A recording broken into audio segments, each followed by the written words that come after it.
Hey guys, and welcome to a video about Huawei. Now, Huawei's been in the news quite a lot recently, and the news is scattered here and there, and it's hard to get it all together, know what's happening.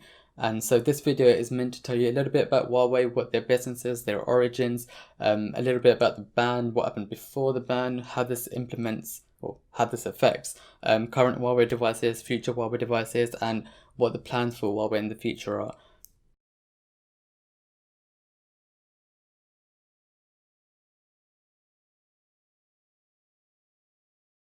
Huawei is a Chinese multinational company which was founded by Ren Zhengfei, the former deputy director of the Chinese PLA. And those of you who don't know, the PLA is the People's Liberation Army, and that was founded in 1987.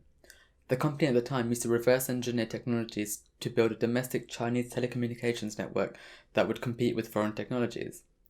At the time, they largely sold PBX switches, and those switches are normally used in private telecom systems within a company. And from there, they grew rapidly in the 90s.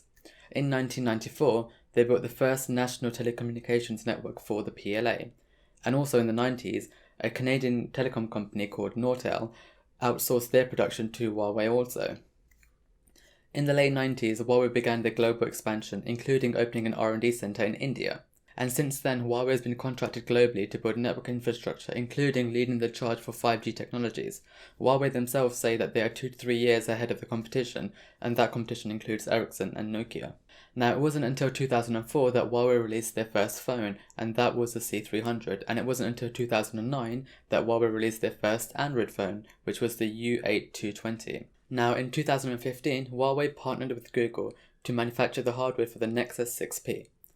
Since then, Huawei has released some of the most competitive Android phones available at the time across many price ranges. Now, in the last couple of years alone, Huawei has released some of the most competitive flagship phones, such as the P20 Pro, the Mate 20 Pro, and the P30 Pro, which was released just this year. And these compete with the highest end Samsung phones and the Apple iPhones. In August 2018, Huawei became the number 2 mobile phone seller globally, knocking off Apple and being just underneath Samsung.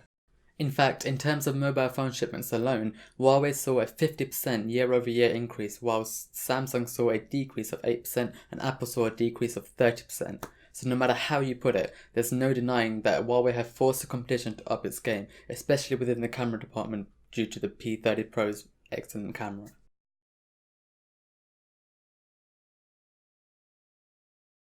Now, on 13th of August 2018, Donald Trump signed a bill to ban the use of any equipment, system, or service that uses covered telecommunications or video surveillance equipment or services as a substantial or essential component of any system or as a critical technology as part of any system.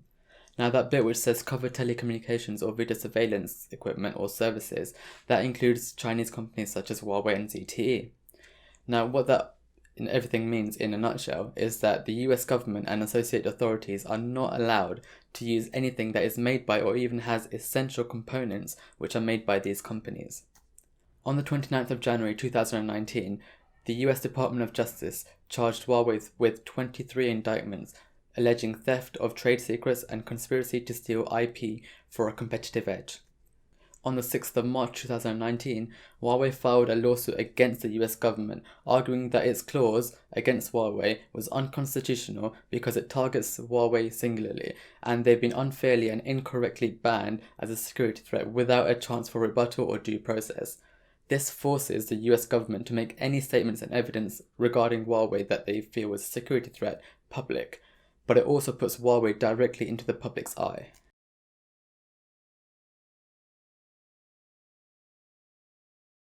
Okay, now let's get to the public US ban. On the 15th of May 2019, Huawei was added to the US Department of Commerce's Bureau of Industry and Security Entity List. Now, what that basically is a blacklist for companies that aren't allowed to trade with the US. That means that US companies are not allowed to do business with Huawei on a hardware or a software level.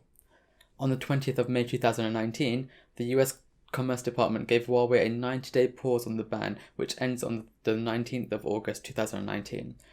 Now, what that means is that during the 90-day period, Huawei is allowed to purchase US goods to maintain existing networks and provide software upgrades to existing handsets.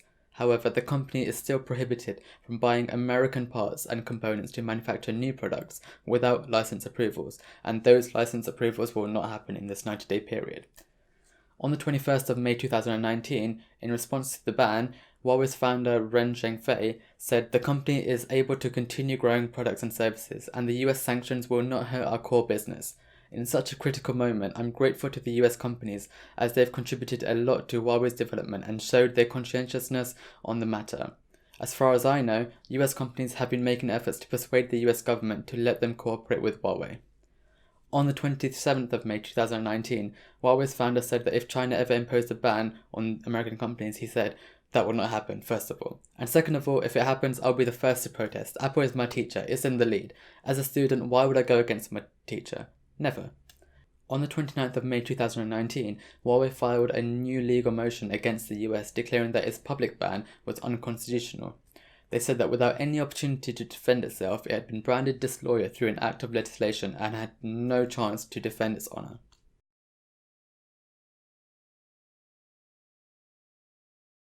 So you might be thinking, what if a company in the US just says no, just says that I want to do business with Huawei regardless of the ban? What's going to happen to them? Well, the Huawei ban is seen as an export ban in the US, and that means that if a company defies an export ban, they could face penalties ranging from civil fines to denial orders. Now, with a denial order, that would limit the exports for the company who has violated the export ban. Now, this doesn't just apply to US-based companies. Any company which licenses technology from the US or uses US origin designs and technologies must not link Huawei with their products without a license.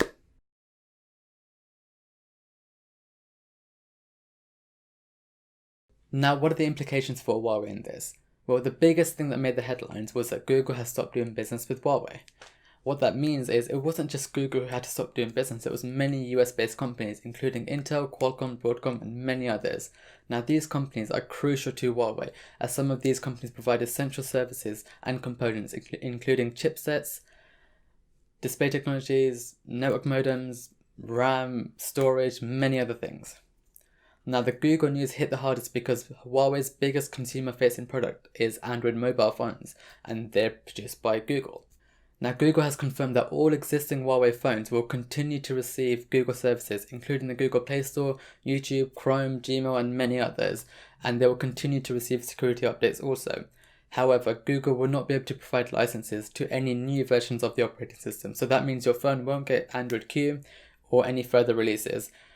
And Google will also not be able to license any new Huawei phones with their software, so the Huawei Mate 30 Pro, which was meant to come out later this year and most likely hasn't been licensed, that will not run Google's Android.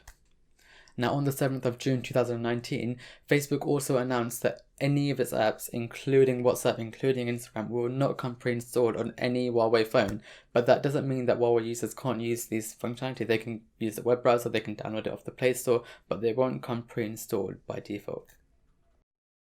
Now, you might think that the other companies don't really matter because Huawei's subsidiary HiSilicon produces its own silicon, its own chipsets, so it doesn't need Qualcomm for its chipsets, and it produces its own modems as well, including its own 5G modem. But when it comes down to it, they all run on the ARM architecture, and you may think, well, ARM is not a US-based company, it's a UK-based company, it's a British company, and that's where everything gets a bit more complicated. So the ban itself only affects the US-based companies, but it affects them doing business indirectly with Huawei too. So ARM sent out an internal memo to its employees saying that because of the US origin in their designs, they can't also do business with Huawei. And that's a bit weird, and you may think, okay. They have their own Kirin chipsets, but they don't need ARM, do they? Well, the Kirin chipset produced by HiSilicon is ARM based, the ARM Cortex and Mali GPUs, that's what they use in the Kirin chipset. Now, this only affects future ARM designs, so the current ones that have been sent over to HiSilicon are fine. They can use them, they can do whatever to them, they can produce more Kirin chipsets based on that. So the Kirin 985, I think it's called, which is a new one that was supposed to debut in the Mate 30 Pro, that's fine. That's going to debut in whatever phone Huawei wishes, and that's fine. That can be produced by TSMC, who have said that they will continue doing business with Huawei.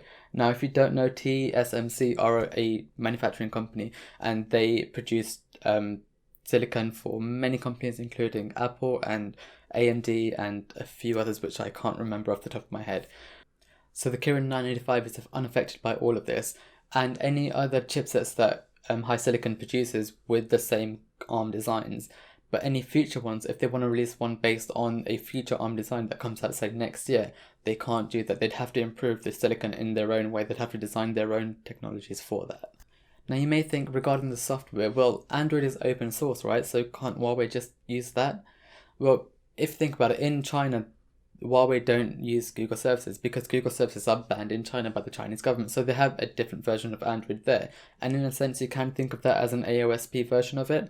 But it's not exactly that. And if Huawei did just put an AOSP version of Android on their phones and ship it globally, the global market would not be impressed because we expect YouTube, we expect Gmail, we expect core Google services to be inside a phone when we buy them. And we expect apps to be downloadable. So with that one, you wouldn't get WhatsApp. You'd have to sideload the APK, you'd have to install it manually. It's a big hassle which most consumers won't do.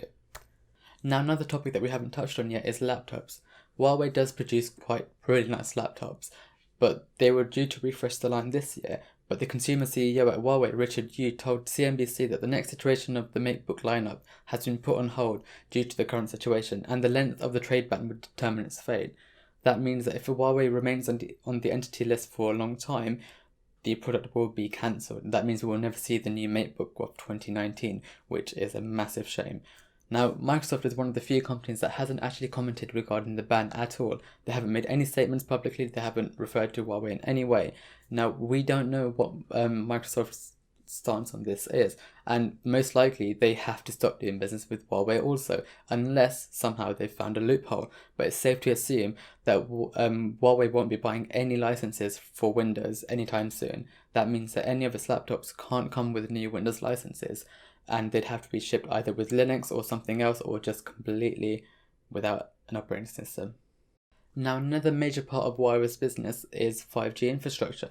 Now, before all of this kicked off, Huawei had many contracts across the globe to develop and implement 5G infrastructure in so many countries. But since this kicked off, many countries are a bit iffy. They don't know what's going on. They don't know what to believe, what not to believe, if Huawei is a security threat, if they're not a security threat. That includes the UK and many other countries in Europe.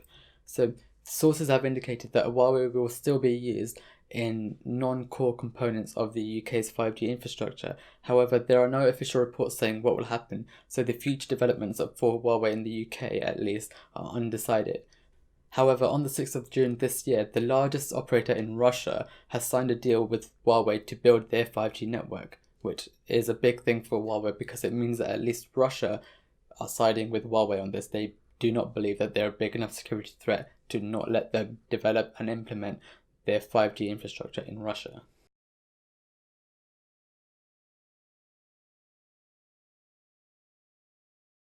So what is Huawei's plan B?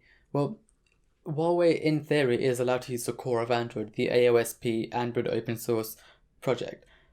But that doesn't come with any Google services, and the global market expects Google services. They expect to be able to access YouTube, to access Gmail, to access Chrome. They expect to have access to the Google Play Store so they can download their own applications. But this wouldn't have any of that. So Huawei has said in the past that it's developing its own in-house operating system for such an outcome. It would prefer to work with Android, but if it's not possible, then they'll put all of their efforts into making a great product for consumers with a new OS. Now, some sources have said that the custom OS will be able to run existing Android applications, which will make the new OS a viable option for most Huawei customers because they wouldn't need to wait for the apps to get released by developers. They would just be able to install it. Now, on the 13th of June 2019, Huawei trademarked Hongmen OS across 9 countries. Now, some reports say that this is the official name of the operating system, and some say that it's not. Some say that it's going to be called Oak OS, but it's possible that Hongmen will be the OS name in China, and Oak OS will be the global name for the operating system. But no matter how good they make the core OS, it won't succeed without developer support globally. They can make it as beautiful, as feature-rich as they can, but if it doesn't have the core application that the user wants, they will not succeed. Now, whatever the case, we will most likely find out the future for Huawei smartphones in terms of hardware and software in the coming months when they release or announce their new phones, such as the Mate 30 Pro or whatever they're going to announce new this year.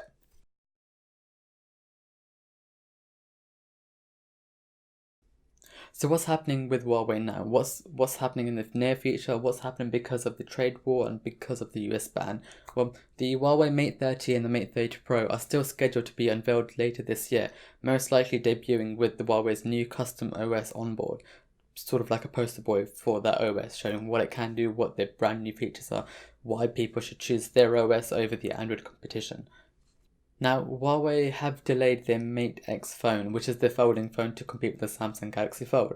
They're not saying that this is due to the US ban, they're saying this is actually due to the issues that have plagued the Samsung Galaxy Fold, so they don't run into the same issues, they're running further testing and further things around that to make sure that when it launches, it's perfect. Now, it's entirely plausible that the Mate X won't launch with Android, which is what they've said in the past. It's entirely plausible that it will launch with the new custom OS to showcase that what they can do with their hardware and software combination is far greater than what they could do before. Huawei's founder Ren Zhengfei has said that the US sanctions has cost the company $30 billion in revenue by the end of 2020, and its phone sales fell by 40% in just the last month alone. Now, Ren has also said that over the next 2 years, Huawei will ramp up the use of its own silicon and its own technology to continue to provide industry-raising devices, competing on a global scale across everywhere. But he would still want Huawei to have a good relationship with the US companies and still be able to do business with them if possible. Now, outside of Android, the 5G networking deal with Russia has shown that some countries, at least, will continue to support Huawei in all matters. They don't see them as a security threat, and they appreciate the strides they've made in the technology sector.